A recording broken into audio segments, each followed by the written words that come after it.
Easy now, big boys, black warriors. So we're gonna review a ancient game, Initial D version 3. Now, those of you guys who had arcades in your countries and had particular Asian culture influencing your gamers around the 2000s, early 2000s, you would be familiar with Initial D. The anime, the legendary driver of Bunta Fujiwara and Takumi Fujiwara, and other dudes like Keisuke Takahashi. Now, these are household names for any lonely driver. Anybody who's familiar with these names knows what I'm going to be talking about for the next few minutes. So riding off the immense popularity of the anime at the time, Takumi just drifting his AE-86, delivering tofu hit to the top of Mount Akina. Yeah. That was the time to be alive, wasn't it? So Initial D version 3, it's the pinnacle of the series, I think, in terms of arcade. At least for us in New Zealand, this was the busiest time the Initial D ever got. I mean, version 2 was really busy. Like, every time you would go into arcade, it doesn't matter what time in the morning or night, there would be people playing version 2. But version 3 blew that out of the water. There was like always packed competitions for Initial D version 3 as well.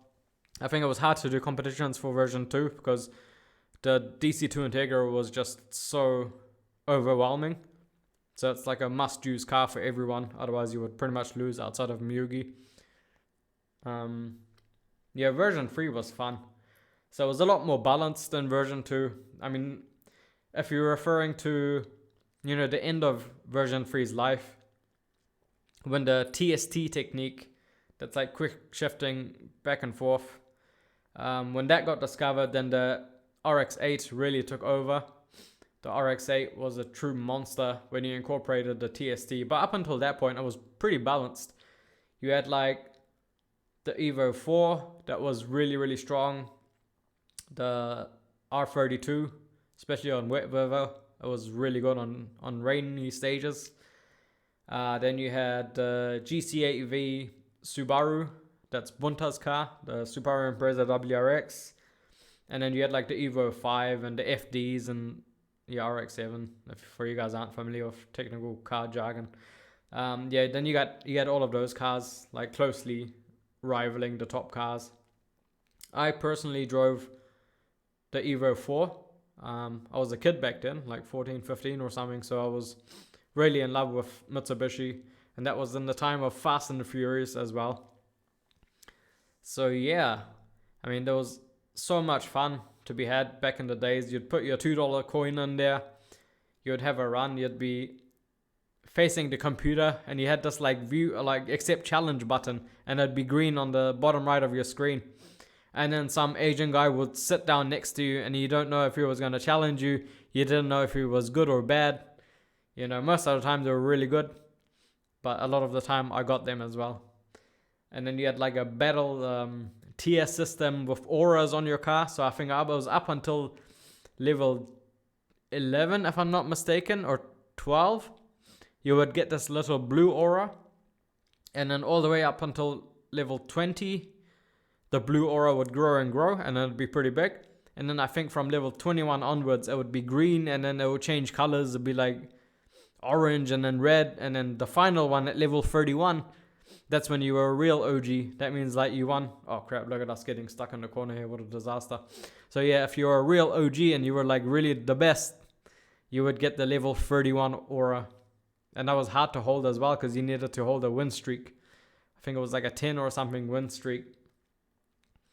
And I do believe Kai, he's going to pass us. Just like in the anime, putting on a show for you guys. Yeah, so the MR2 passed us here. We'll catch up to him, don't worry. So Initial D version 3. I mean, pinnacle stages of the arcade. You had the good stages of Irohazaka, Hapogahara, and Tsuchisaka, I think that was called. Everybody used to play those. I was a Shomaru fan though. Shomaru was a really small stage. You could barely pass, like had many curves and bends as well in the road, but on a tiny like one-way road. That was good fun. I used to drive the Altiza with a fat butt and block people because it had a fast startup. It was fast off the line, the Altiza, so you could just block people. And for you guys that don't know, all the 6-speed cars were faster on the startup than all the other cars. So that's why like the Bug-Eye Impreza, the Altiza, and the RX-8 was so good in competitive play. Yeah, look at us. We got the win there as I predicted. Yeah, it was a good time. Really good time to be alive in terms of arcade. Really difficult to capture that in a bottle. And then you had the Bunta stage as well. What a nightmare that was. Bunta, the cheating bugger, used to drive so fast. But yeah, I mean, that's it. Hopefully you guys enjoyed this walk down memory lane. And I'll see you guys next time, yeah? Have a good one. Take care.